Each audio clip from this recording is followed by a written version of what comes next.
Hello, hello everyone. This is one of my new projects. Um, in this project, I'm going to create a town or a city or organization from scratch.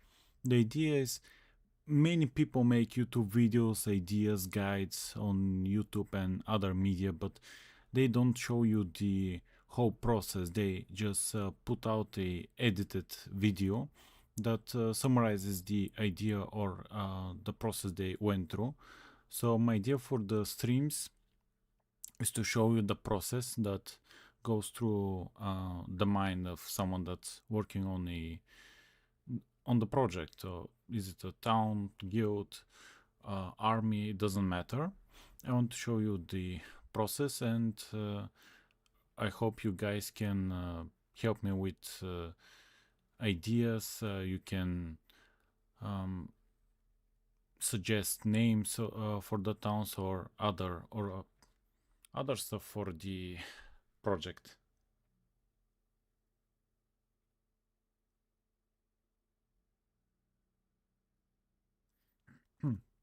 So let's start with some basic stuff. I'll start with the town. So what do you need for creating a D&D or medieval fantasy themed town? Well, the first thing you need is the location. So go here. I'll put location. So after the location, just a second. After the location, the first thing that comes to my mind is there a nearby water source? Why water source, you may ask? Because if I can draw it, for example, this is a river. If a town, draw it as a house. If a yes, I'm not very good at drawing. So if a town is nearby a river, it will have a water source. And if the town has a water source, that means that people will be able to go to the water source more easily, because it doesn't matter if you have a river nearby or a river 10 kilometers away, you will need water for the town, for the organization to grow.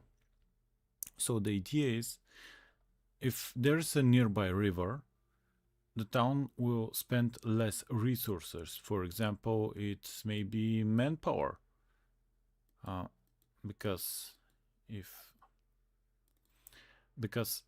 the men are carrying out the water, for example, they carry from one spot to the other spot, and this takes them around 2 to 3 hours a day.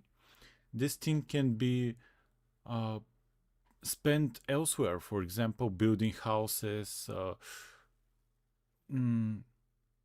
killing wild animals. It can help rise the city to make it bigger and expand the population. But when they are spending the resources, let's say they are far away, these 3 minutes that they usually will take for taking water from one spot to the other spot, if the village is nearby, it will happen. But if the village is far away, example, it is a 1 hour away, it will take them 1 hour to get to the place, maybe 10 to 20 minutes to pack the water, and it will take them 1 hour when they return. So 1 hour this way, 1 hour this way. And when you take 2 hours a day, for let's make it 2 hours a day, it will snowball. With every day it will become 2 hours, 2 hours, 2 hours, and after a month this is a whole day of work that will be spent only on taking the water from one source to the other source. But if the village is nearby, this time will be spent to expand the village to make it better. And when they have this time to expand the village, it may grow to a bigger city. If you know, in medieval times or prehistoric times, only villages that are nearby and near a water source survive or mostly thrive. So this is my first point. Let's delete this. Okay, so the first one, the location, and water. Second one will be a I don't know how to call it.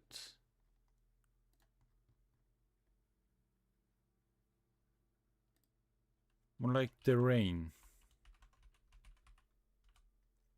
Yeah, my English is not very good. It does not have a spell terrain. Okay, so if the village is nearby the water source and the terrain is very harsh, for example, the villagers cannot grow crops, they still will have problems with the maintaining high population because they won't have that many food sources that they can draw from. So it will also limit the reach the village can how big the village can get. So let's say here is a rocky terrain around the village. The more logical thing the villagers can do is just to go near the water source. So if you make a if you want to make a village that has harsh terrain around it, has no water source, you have to have a great example why you have to have a great idea or a great reason why these people are staying on the location that they are currently. Maybe this is the ancestral home that they have lived there for generations, and something happened that changed the climate, or the nearby river has subsided and it doesn't have any water there. If you go for a fantasy route, you can have a magical stone that they have to protect. It may be a village that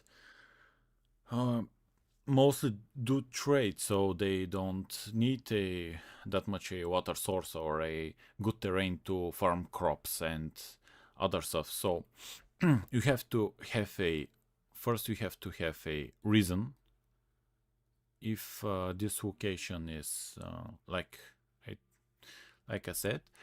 The other thing is, if you want to make it, let's say, the village is on a mountain, high up on the mountain, this limits actually how many animals the villagers can feed or care about, because when the village is very high in the mountain, and also if you are a fantasy writer, it can be in a cave. If it's high in the mountain or in a cave, you can you have to explain, or you have to yes, you have to explain how the villagers are keeping the animals from these harsh weathers, or these know how it's called, the mostly the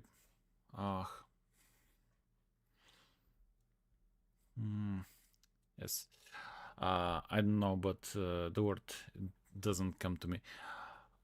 So the thing is, you have to have reason for most things you're doing. As I said, if you have a pretty normal village, that is the general, the most common thing most writers or most, for this example, D&D masters do, is to have a village just on a flat field or around a forest. This way they don't have that many problems with the terrain.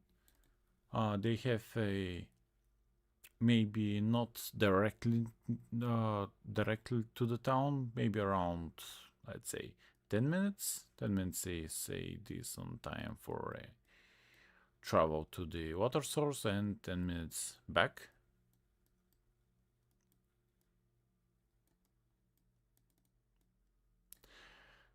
So they only spent around 30 minutes from collecting the water, so that doesn't hurt that much the economy.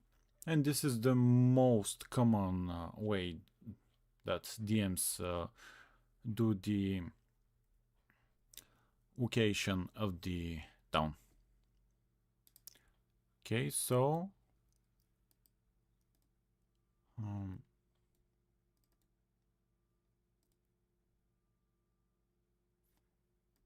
what should be next? Let's talk about what buildings there should be in the town.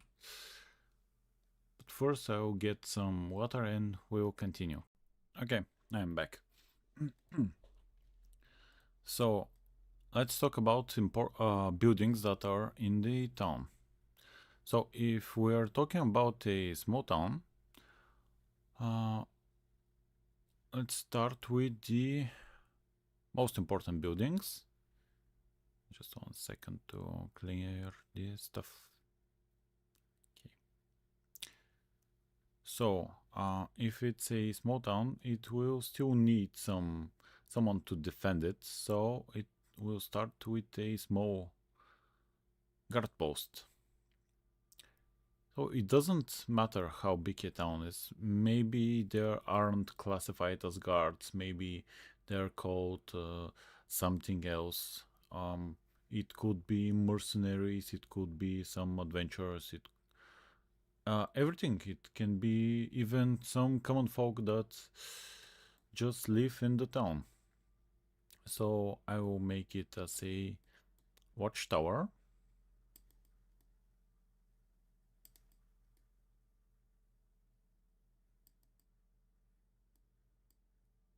Make it something more like this, like a bridge.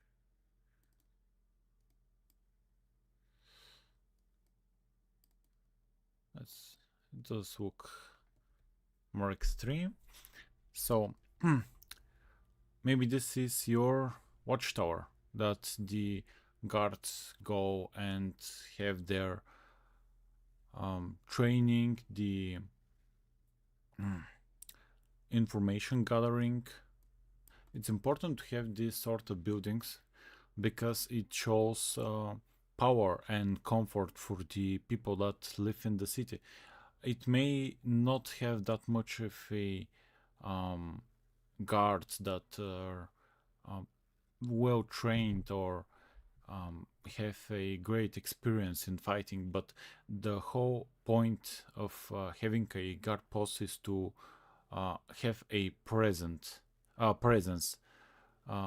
in the town. So when invaders come, they see the guard post and they have something in mind that maybe someone is protecting this town. It isn't undefended, and this is the main reason that you must have a guard post if you if you want to make it more authentic. So the next building, make a place where the town, can call it mayor or the person that's running the town. It can be a council, it can be a some sort of a noble, make it something like a castle, my bad, like this.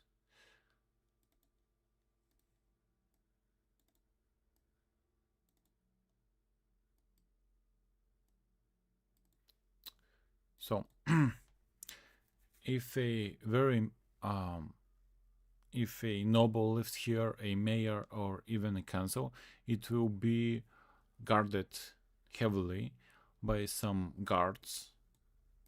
Maybe they are rotating and guarding it from with different shifts. Maybe they're switching every couple of hours. Maybe when half a day pass, they switch. Then it's you can think of the reason that they are switching from one guard to the other guard. You can also, okay, so this is the, let's call it the mayor house, or the, okay, so the next building, that's a important building. For a town to feel connected and have a purpose, I think that a town should have a some sort of church. Let's make a building like this, like this.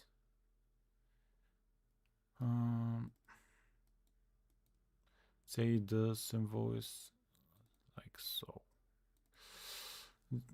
This is the, I guess this will be the religion that this town is following. It could be some kind of a god, some kind of belief.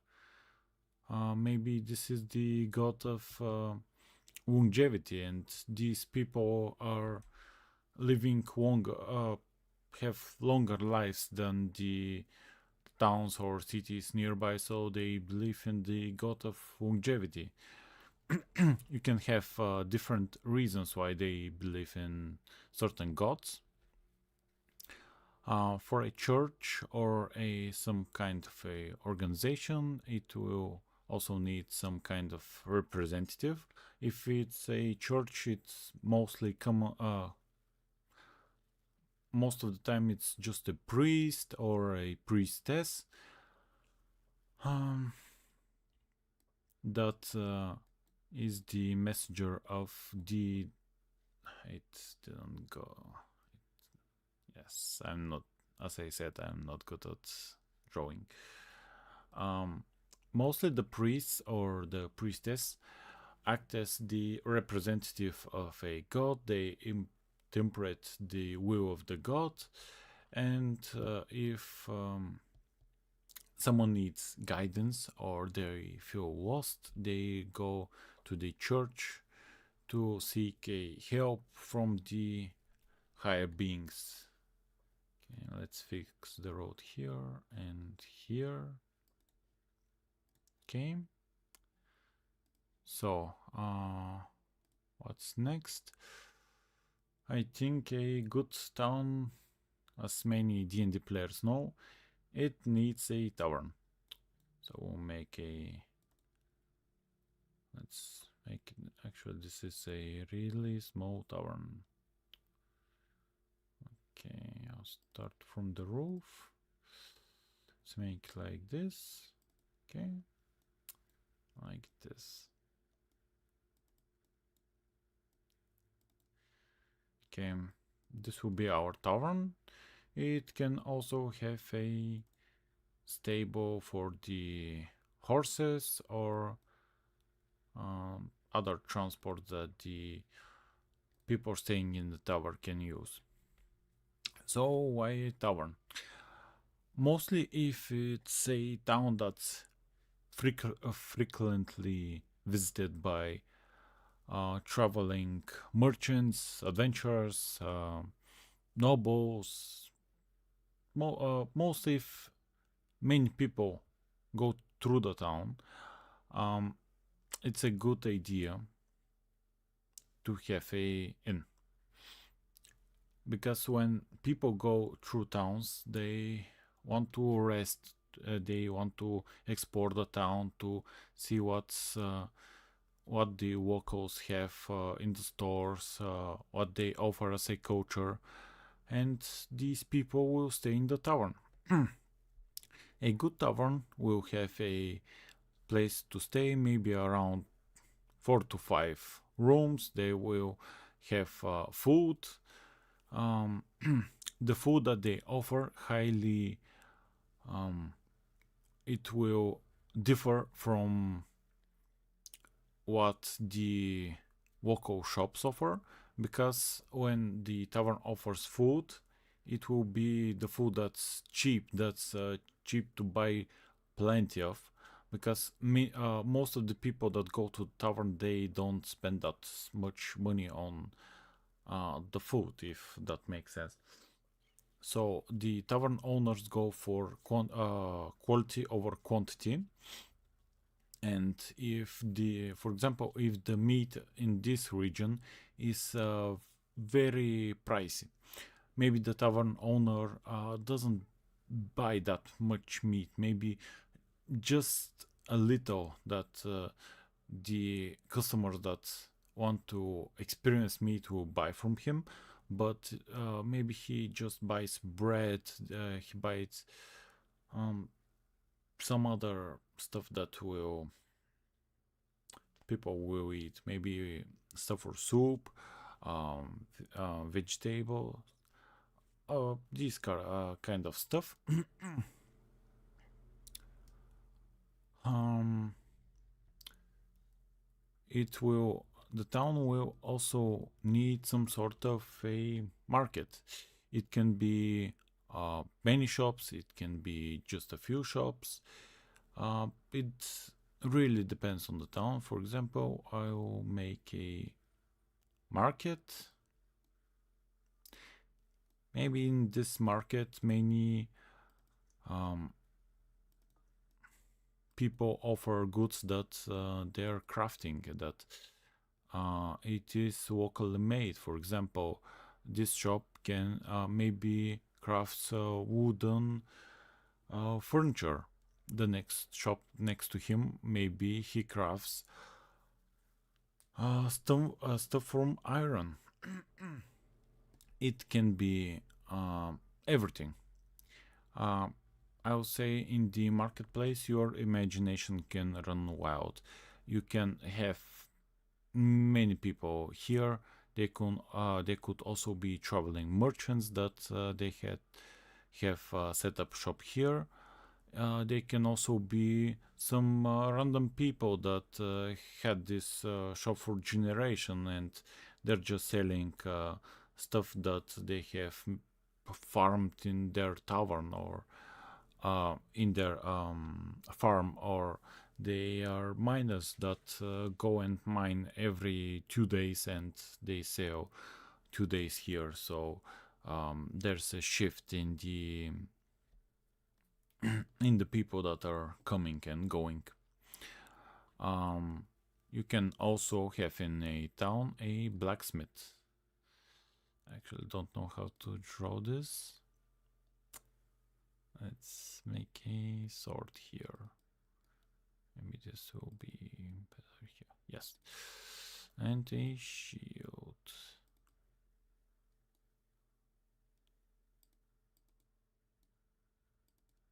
Okay. Why a blacksmith, you may ask? Well, if the town has horses, or there are many people that come here with horses, they will need for the hooves. They will also need, if there is a garpos, as I said, they will need weapons. They will need armor. Maybe adventurers come here. They will have to replenish their gear.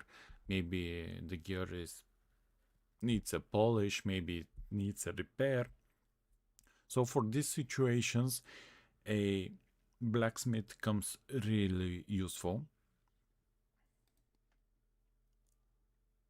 Okay.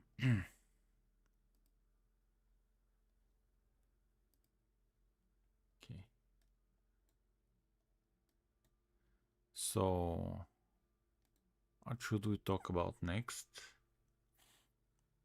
Let's talk about the people that are living there. So the second one was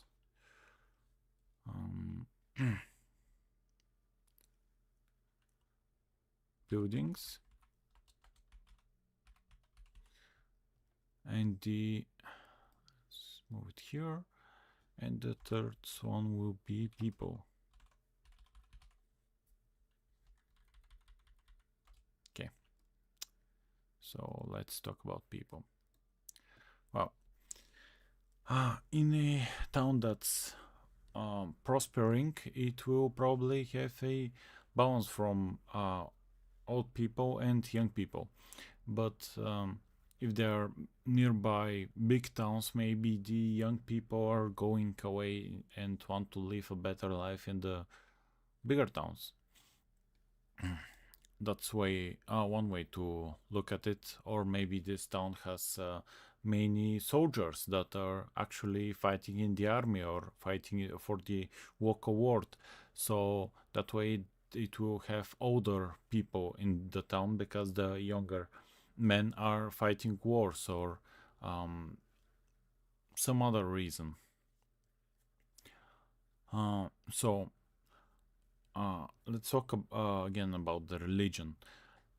If the people are believing in one religion, they will also have holidays celebrating the god or the culture that they are experiencing.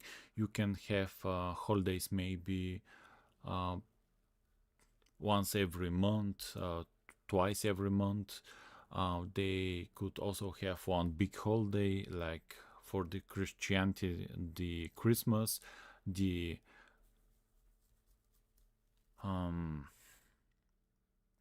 this kind of stuff bring people closer. And if they have many culture, many holidays and many events that the people that are coming and going from the town can experience, this thing can expand the community and show what people are living in this town. Maybe there can also be people that don't believe in the religion. They could revolt or cause a holy war. So it very differs depending on the things that you want to have in the town. Okay. Okay, so let's talk about what's the purpose of the town. For purpose.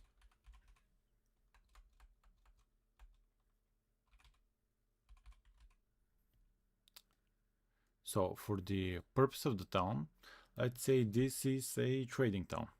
It specializes in crafting gear, crafting furnitures, and many people are coming to this town to exchange goods. Maybe this way they're getting more minerals, they're getting more food without focusing on getting this stuff. This way you can think of what professions are the people living in the town specializing. For example, if it's a trade town, there probably won't be that many farmers. Maybe there are people just buying stuff and selling stuff. Maybe there are people that buy stuff from others and modify them. For example, if you're a blacksmith, you just buy iron, modify the iron for making a sword, making a shield, a armor piece, and then selling the item for a higher price. It really depends on what you want to have, what you have the idea for the town. As I said, this town will be a trading town. It will have this trading market that it will rotate the people that are selling there.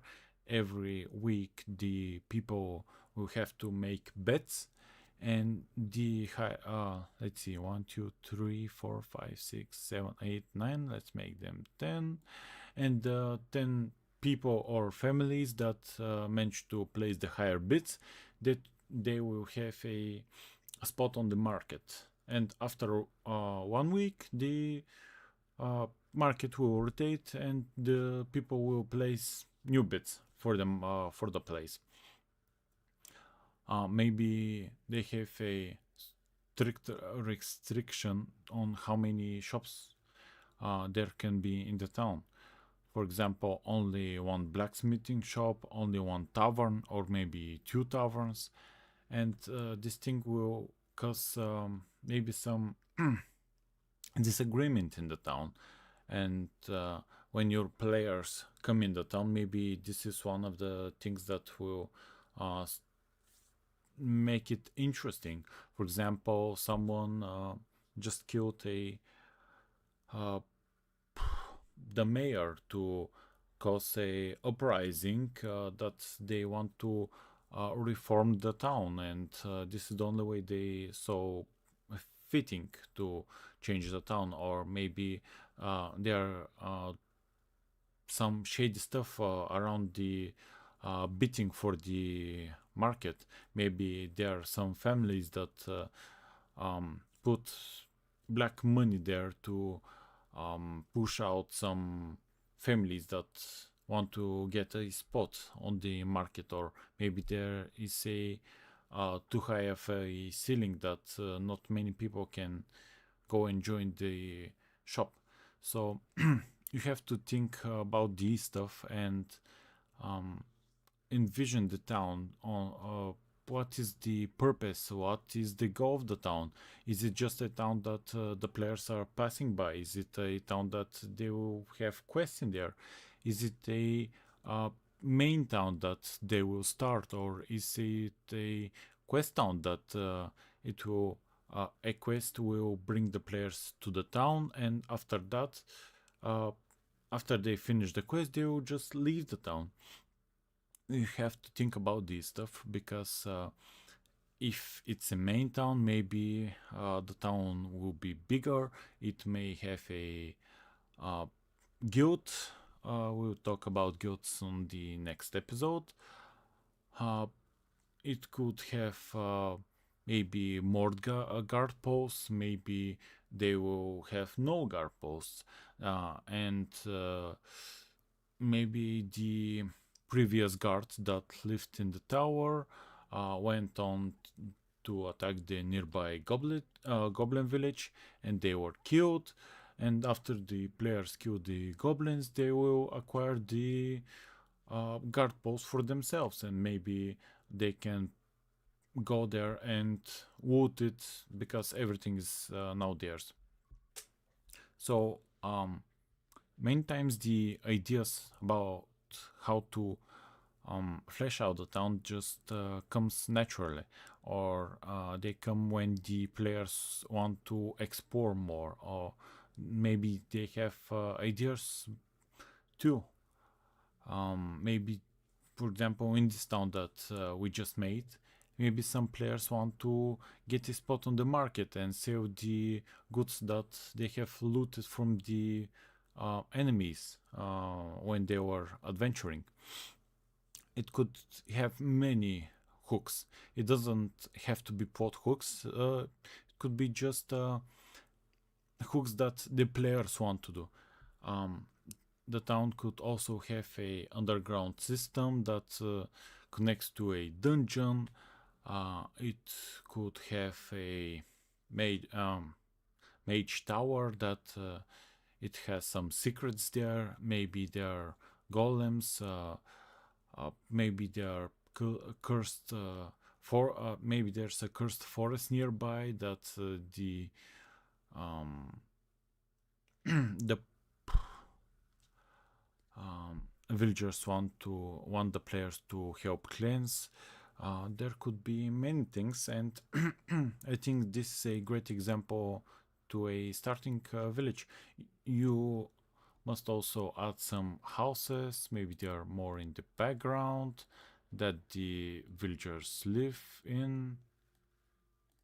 let's draw them around here. They don't look that good there, but yeah, you can envision some houses nearby. The village doesn't only consist of important buildings, it must also have houses that the common folk live in. And yeah, as I said, this is a great starting village that you can make. You can follow my example, and these are the, let's just, I don't know how it's, yeah, let's just save it. Yeah, first it's location, then you have to think about the water source, then the terrain, the buildings, the people that are living there, and then the purpose of the town. In the next video we'll talk about danger of the town, quests, plot hooks, and something else. So we'll talk more in the next episode, and see you guys next time.